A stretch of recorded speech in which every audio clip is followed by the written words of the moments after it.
Okay, so this is going to seem rather less than impressive to people who are growing big garlic, but we started out with bulbils from Seeds of Diversity, and well, I'll just show you here. Excuse the weeds.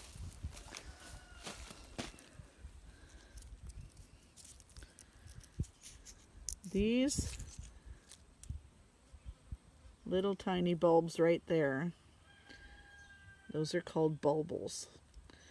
And you can actually dry these and start your garlic by using those, because they're itty bitty tiny clones of the garlic seed, or of the garlic bulb.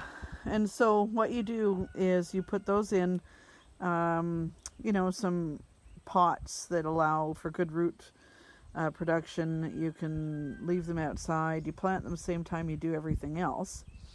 But it takes a couple of years from bulbil size to reach the size where you actually get cloves on your bulbs.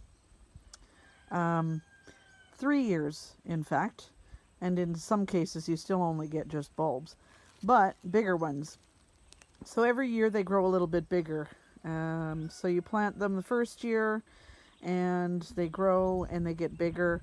You plant them the second year, they grow and they get bigger, and then you plant them the third year and you actually get what resembles an actual head of garlic.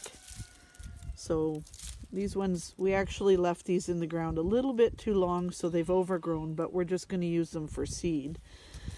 The advantage to doing bulbils is that they're small, they take up very little space, and you get hundreds of them quite easily just by keeping a couple of flower heads from your bulbs. And that's the part that's at the end of your scape. So leave a couple of your best garlics, and you'll get clones of that by using the bulbils. The other advantage to using the bulbils is that you are not bringing in anything that's been in someone else's soil. Therefore, you don't have issues with soil-borne disease and things like that. So anyways, I just thought I would show you. This is our third year, I believe, for these little bulbils that we put in, that we started with.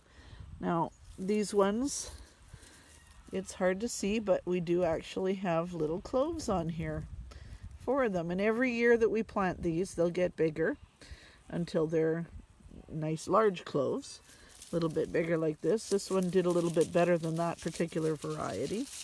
The other advantage is that you can get varieties from all over the place and see what grows best in your location.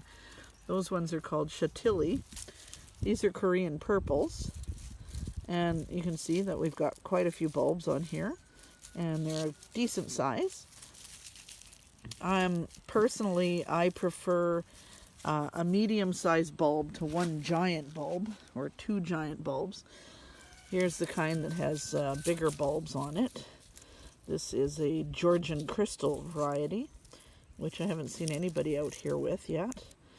And again, we left them a little too long, so they're a bit overgrown. Too many things to do on the farm. But we ended up with 10 varieties, which we got from Seeds of Diversity. And so what we've been doing is planting them every year, seeing which ones are doing the best, and reporting to Seeds of Diversity so that they know how their seedlings, or I guess their bulbils, are being used, and which ones tend to grow best here in Canada or in different locations. We have chestnut, we have Killarney right here. These ones actually did fairly well as well. I'm about to take these in. We picked them the other day and then left them to dry for a bit, but it looks like some of them got a bit sunburned. So we'll take these in. Hopefully most of them survive, and we can replant them in the fall, and we should get even bigger bulbs next year. What other varieties did we have here? We have Cedar Creek, and these aren't huge, but they do produce about 5 or 6 per bulb. So every year we plant them, they'll get a little bit bigger. And I like the bulbs that produce 5 or 6 as opposed to the ones that produce only 2 really giant ones. This one here is called Railway Creek. We have La Vigna. Again, you can see this one's a bit overripe. Wild Buff, which really didn't bulb out very much. We've got, this is one of those varieties that does, you know, 2 or 3 really big bulbs. So there's 2 bulbs on this one. And they're a pretty good size, considering they're quite small yet. But some of them didn't bulb out yet. So we'll plant that again in the fall. And it should hopefully bulb next year. And this is Purple Glazer. Also a nice one with 4 or 5 different bulbs on there. So yeah, it's kind of a neat project. I highly suggest trying out the bulbils. You can generally choose which kind you want from the list that they have there. And it's just a neat little project, and hopefully we end up with some varieties out here that not a lot of other people have, because we use bulbils to plant them instead of importing the bulbs. All right.